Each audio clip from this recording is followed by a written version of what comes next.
अनुसार हम सभी संकल्प लेते हैं, सभी देश के वासी जो है वो संकल्प लेते हैं। आज जो हमारा भारत है, इस साल का जो थीम बनाया गया है, उसका थीम है नया भारत।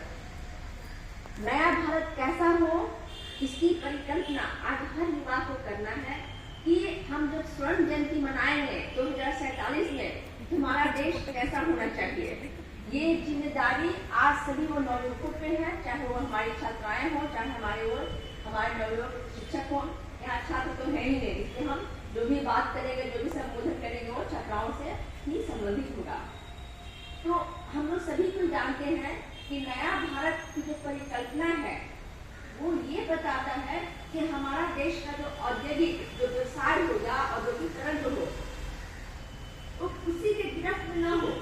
आज कोई देश कहता है कि हम कितना % टैरिफ लगा देंगे, आंख दिखाता है कि हम लोग उसके आंख को परवाह नहीं करते हैं और अपने जो प्रगति की राह है, अपने हिसाब से अपने गति से आगे बढ़ रहे हैं और ताव में बढ़ते रहेंगे। दूसरी परिकल्पना की गई है कि हमारे जो देश के नागरिक हो, कैसे हो, समृद्ध हो, सजग हो और सशक्त हो। तो तीसरी परिकल्पना की गई है कि हमारे जो देश की संरचना हो वो कैसी होनी चाहिए, बिल्कुल सुदृढ़ होनी चाहिए ताकि कोई ताकत से हिला न सके। और इन्हीं तीनों के चीजों पे हम सभी को अग्रसर होना है, क्योंकि हम सभी जानते हैं कि पूरे विश्व में हमारा देश क्या है, युवा देश है। हमारे देश में युवाओं की संख्या सबसे ज्यादा है और इसी तरह हम लोग कहते हैं कि हमारा जो देश है वो युवाओं का देश है या युवा देश है। नया भारत का जो परिकल्पना है वो ये 3 लाइन में कहना बहुत ही मुश्किल है, क्योंकि इतना जरूर बताना चाहेंगे कि हम लोग अनाज में और मछली उत्पादन में पूरे विश्व में दूसरे स्थान पर है और बहुत दूर नहीं है जब हमारे किसान और भी उत्पादन करके हमको पहली कड़ी में उठा देंगे। चावल में तो हम लोग काफी आगे हैं। तो इस तरह से बहुत सारी परिकल्पनाएं हैं। हमारे अभी जो शिक्षा जगत में NEP 2020 का जो शुरुआत की गई है, उसकी ही परिकल्पना बड़ी अपने में विस्तृत है। हम लोग अपने कल्चर से काफी दूर होते जा रहे थे, हमारी जो मातृशक्ति थी उससे काफी दूर होते जा रहे थे, मातृभाषा है, हमारी संस्कृति है, उससे बहुत दूर होते जा रहे थे। तो नई जो शिक्षा नीति आई है, उस परिकल्पना के अनुसार से हर बच्चे को अपनी मातृभाषा में शिक्षा मिलेगी, जिससे उनको समझने में कोई तकलीफ न हो। आज जापान क्यों सबसे आगे खड़ा है, क्योंकि वो अपनी मातृभाषा में पढ़ाई करता है, मातृभाषा में उनकी पुस्तकें हैं और मातृभाषा में ही सारे सरकारी कामकाज होते हैं। हम लोग को क्या बोलते हैं, मेरी मातृभाषा कुछ भी हो, ऑफिशियल लैंग्वेज हम लोग बेसिकली अंग्रेजी बस मांग के चल रहे हैं। तो एक कहावत ये है कि माँ को बेच करके मौसी को लाना बहुत कठिन है। हमारी जब माँ इतनी ताकतवर है तो वही को लेकर आगे बढ़ेंगे। तो NEP का वर्ड परिकल्पना है, प्लस बहुत सारे संस्कृति, बहुत सारे जो हमारे यहाँ जो कलाकार हैं, बहुत सारे जो हमारे जो कलाकृतियाँ हैं वो विलुप्त होती जा रही थी, उसको भी सरकार ने कहा है कि NEP 2020 के तहत हमको आगे लाना है और हम लोग आगे आएंगे। ऐसे हम देशवासी हैं जो ठान लेते हैं तो पीछे नहीं मुड़ते हैं।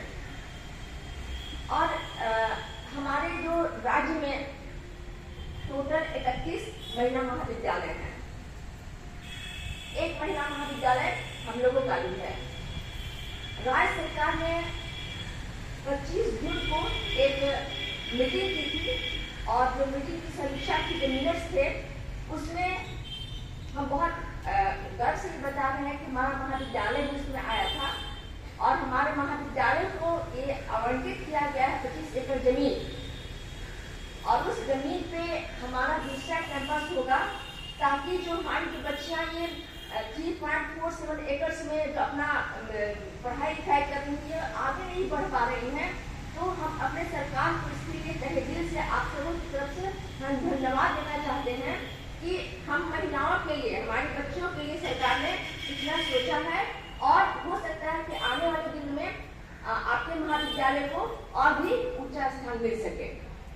हम लोगों का जो NEP 2020 है उसमें समक्ष शिक्षा का प्रचार और प्रसार बहुत बड़ी चुनौती है और हम लोग कदम से कदम, ताल से ताल मिला के उसमें आगे बढ़ते जा रहे हैं।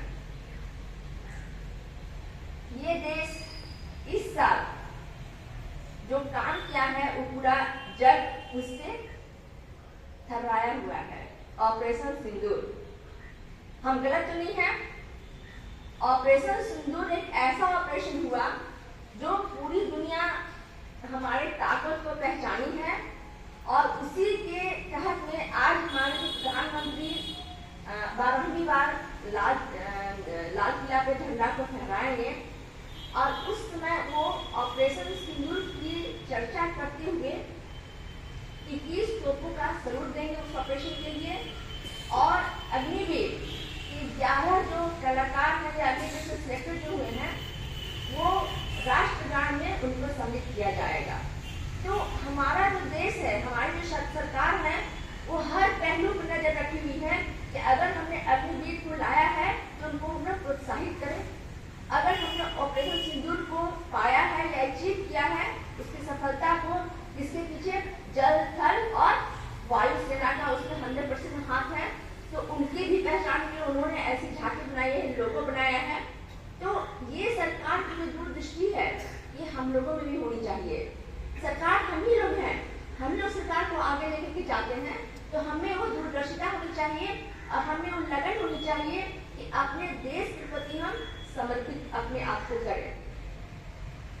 2047 में ये परिकल्पना है कि हमारा जो स्वर्ण जयंती हो वो फिर से हमारा देश जो है वो विश्व गुरु बन जाए। उसके लिए हम सबों को प्रयत्न करना है और हम लोग हमेशा यही चाहेंगे कि जो हमें कर्तव्य दिया गया है उसे पालन करें। अधिकार अपने आप मिल जाएंगे। आप अधिकार की बात भी करें, मगर कर्तव्य उससे आगे रखें और हम ज़्यादा वक्त नहीं लेंगे क्योंकि बहुत तेज धूप है। हम फिर से आप सबों को ये 79वीं जो स्वतंत्रता दिवस है बहुत बहुत हार्दिक बधाई और शुभकामनाएं। जय हिंद।